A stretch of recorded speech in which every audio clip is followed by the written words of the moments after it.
Asia কাপে high voltage match আজ অনুষ্ঠিত হবে, সেটি ভারত এবং পাকিস্তানের মধ্যে দুবাই আন্তর্জাতিক ক্রিকেট স্টেডিয়ামে দু দলের লড়াই হবে বাংলাদেশ সময় রাত 8:30টায়।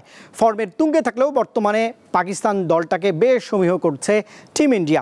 অন্যদিকে চাপ থাকলেও সেরা খেলাটাই খেলার প্রত্যাশা ম্যান ইন গ্রিনদের। ভারত পাকিস্তান এ দুটি নামই যথেষ্ট বিশ্ব ক্রিকেটকে নাড়া দিতে।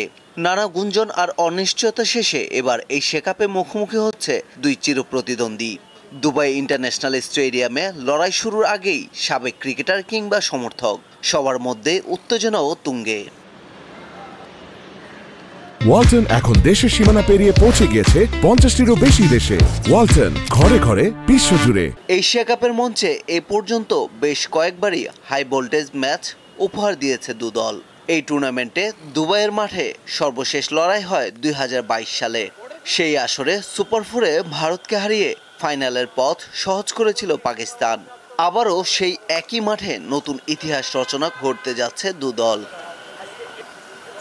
তবে পরিসংখ্যান কিংবা সাম্প্রতিক পারফরমেন্স বিবেচনায় ভারতকেই এগিয়ে রাখছে। টি-20তে দুই দল মুখোমুখি হয়েছে মোট 13 বার।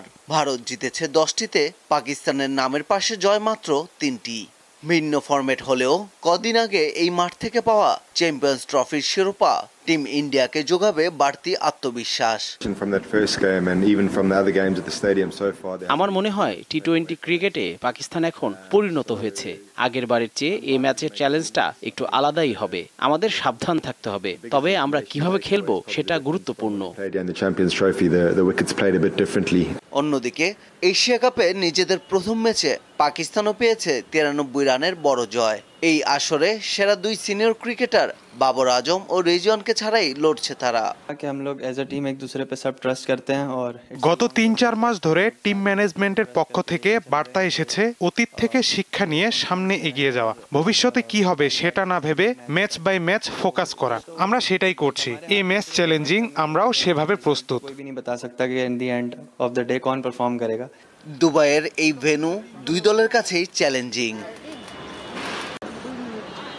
পারভেজ খোকন, দীপ্ত স্পোর্টস।